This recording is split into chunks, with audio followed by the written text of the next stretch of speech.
नमस्कार। Have a nice day. मैं सोच रहा था, आई काइंड ऑफ थिंक कि असली बादशाह कौन है। वो जो हमें दिखता है या वो जो दिखने वाले बादशाह को बादशाह बना रहा है। फॉर एग्जाम्पल, इस वक्त हिंदुस्तान के सुल्तान आजम नरेंद्र मोदी दिख रहा है मुझे, आपको, सभी लोगों को। प्राइम मिनिस्टर, उसका हुक्म चलता है। पर क्या सचमुच उसका हुक्म चलता है? अगर सचमुच ही उसका हुक्म चलता होता तो बहुत सारे फैसले हो सकते थे जो कि आज तक लटके हुए हैं, नहीं हो रहे। तो असली बादशाह वो है जो नरेंद्र मोदी जैसे लोगों को बना के एक कठपुतली की तरह प्रयोग कर रहा है। अबानी अडानी फॉर एग्जाम्पल, उनके पास पैसा इतना है कि वो नरेंद्र मोदी जैसे लोगों को भी, अमित शाह जैसे लोगों को भी खरीद सकते हैं, गद्दीनशी कर सकते हैं। आपको पता है कि एक बार अमित शाह जी कल्प्रिट थे, हाथों में हथकड़ियां और चारों तरफ पुलिस और कोर्ट में जा रहे थे, और अब वो हिंदुस्तान के होम मिनिस्टर हैं। उनके एक इशारे पर किसी की भी जिंदगी बर्बाद की जा सकती है।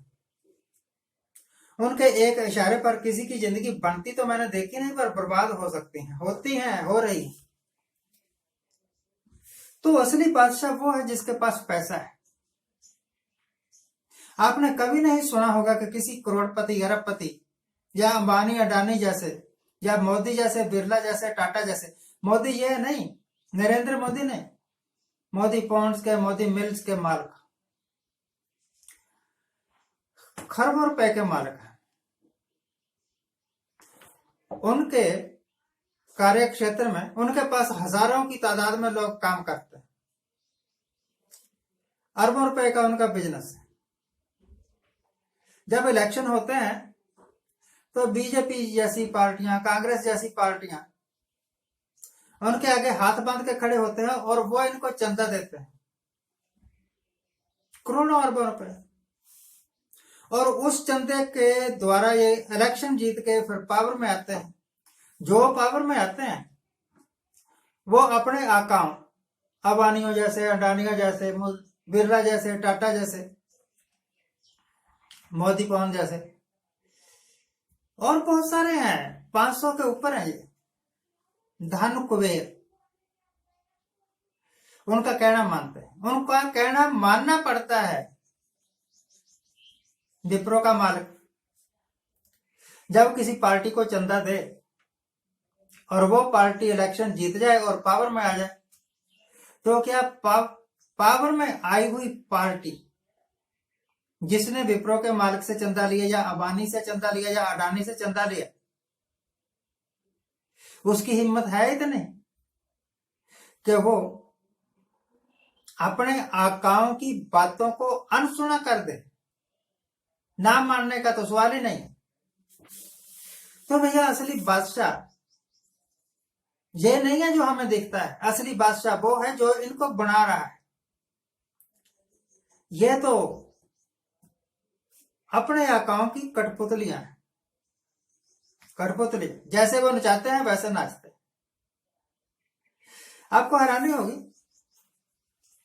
जब 14 में ये आए पावर में, उसके बाद ही अबानियों अडानियों जैसे बड़े बड़े वो सेठ जिन्होंने बीजेपी को करोड़ों अरबों रुपए चंदा दिया था, उन्होंने अपना एक्शन प्लान शुरू कर दिया। हिंदुस्तान में जगह जगह बड़े बड़े स्टोर बनाने शुरू कर दिया कि यहां पर हम अनाज रखेंगे।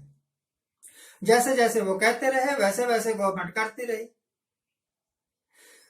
और ये सारा कुछ चल पड़ना था। परंतु बीच में कोरड़ मोठ जिनेहा मोठ की या मसूर की या चने की या उड़द की दाल, अगर उसमें कोड़कू आ जाए, वो दाना जो गलता नहीं है,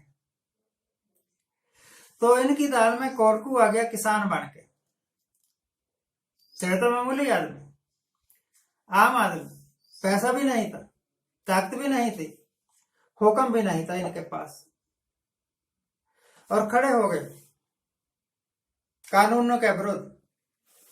अब एक तरफ किसान लाखों की तादाद में, और एक तरफ अंबानी अडानी है जो कि दिखते नहीं, और एक तरफ है मोदी और अब शाह जो कि दिखते हैं। चाह कर भी ये कानून वापस नहीं ले सकते, क्योंकि आका नाराज हो जाएंगे। अगर आका नाराज हो जाएंगे तो चंदा नहीं मिलेगा, चंदा नहीं मिलेगा तो हारे हुए ही हैं। अब ये ज्यादा जोर लगा रहे हैं बंगाल में, असम में, पता क्यों?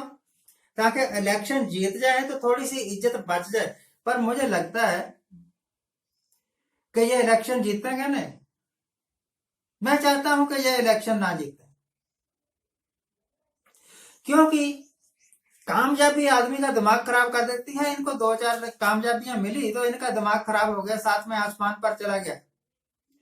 अब ये किसानों की बात नहीं सुनते, बैंक कर्मचारियों की बात नहीं सुनते, डॉक्टरों की बात नहीं सुनते, टीचर्स की बात नहीं सुनते।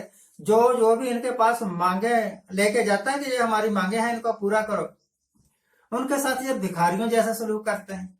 और अपने आप को सुल्तान आजम हिंद सिंध समझते हैं। ना तो आप सुल्तान आजम हिंद हैं और ना ये भिखारी हैं, ये दाता लोग हैं। इन्होंने आपको बनाया है, वोटें इन्होंने दी हैं। अडानियों और अंबानियों ने क्या करना था? 4 वोटें अगर पड़ भी गई उनकी या नहीं भी पड़ी, वो तो कभी मेरा ख्याल वोट डालना भी नहीं गए होंगे। लाइनें बना के, राशन की लाइन में कौन खड़ा होता है? ये किसान खड़े होते हैं, आम आदमी खड़ा होता है। अडानी अंबानी थोड़ा खड़े होते हैं। एटीएम से पैसा लेने के लिए जिस वक्त लोग आपने नोटबंदी की थी, उस वक्त कौन खड़े होते थे? आम आदमी खड़े होते थे। करोड़पति अरबपति थोड़े खड़े होते। तो मुझे लगता है आज की तारीख में वो जिनको हम prime minister, home minister, defence minister समझते हैं, ये तो महज एक कठपुतलियां हैं। और इन कठपुतलियों की डोर है अंबानियों अडानियों के हाथ में। नाम ले देते हैं अंबानी अडानी, हाँ ये 500 है लगभग, 500-600। तो जैसा हुक्म करते हैं आका लोग, वैसा ये कर रहे हैं। और यही कारण है कि इनकी पॉपुलैरिटी खत्म हो। उनके इशारों पर चलते हुए यही कारण है कि इन्होंने गलत फैसले लिए। फॉरेन पॉलिसी खराब कर दी, इकोनॉमिक पॉलिसी खराब कर दी, फाइनेंशियल क्राइसिस में फंस गया इंडिया। मुझे तो ऐसे लगता है कि ये गप्पे मारते थे कि एक बार हमें पावर दे दो, हम हिंदुस्तान को बदल के रख देंगे। बदलना कुछ नहीं, आपने तो हिंदुस्तान का बेड़ा गर्क करके रख दिया। तो असली बादशाह पैसा है। जिसके पास पैसा है उसी के इशारे पर प्राइम मिनिस्टर भी नाचता है, तक धनाधन, और उसी के इशारे पर ये स्टेट्स के मुख्यमंत्री वगैरह, गवर्नर वगैरह सब पैसे के गुलाम हैं। तो दोस्तों, अपने हाथ में पैसा लाओ, अपने हाथ में पावर लाओ। पावर अब अगर आपके हाथ में होगी तो आपको किसी अडानी, किसी अंबानी के चमचागिरी नहीं करनी पड़ेगी, किसी प्राइम मिनिस्टर की चमचागिरी नहीं करनी पड़ेगी। आप अपने मालिक खुद हो। इसी के साथ ही आज इतना ही। आज जिनका जन्मदिन है उनको हैप्पी बर्थडे। आज जिनकी मैरिज एनिवर्सरी है उनको बहुत बहुत शुभकामनाएं। सदा सुखी रहिए, आनंद प्रसन्न रहिए, जुग जुग जियो।